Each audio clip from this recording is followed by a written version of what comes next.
Bullseye. E fala aí, pessoal, estou aqui testando a nova Keres aí, então vamos ver como que ela é. Ainda não joguei com ela.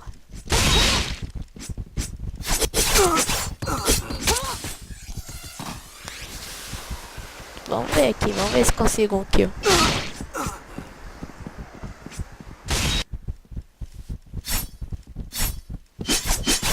Aparentemente ela parece ser boa e teca pouco e parece meio que uma machete.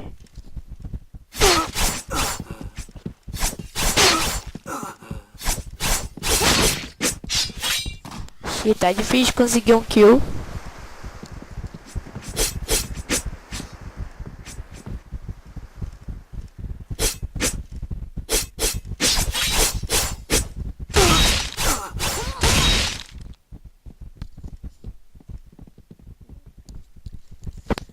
Não tô jogando nada hoje, então não liguem.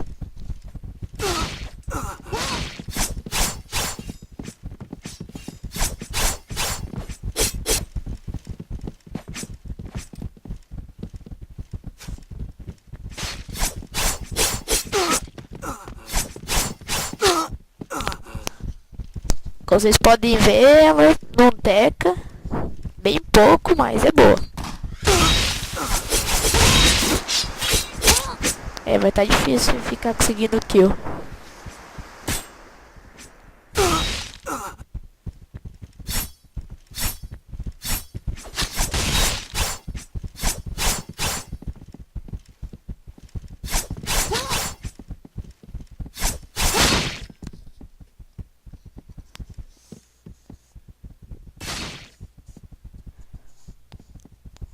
Então é isso, pessoal.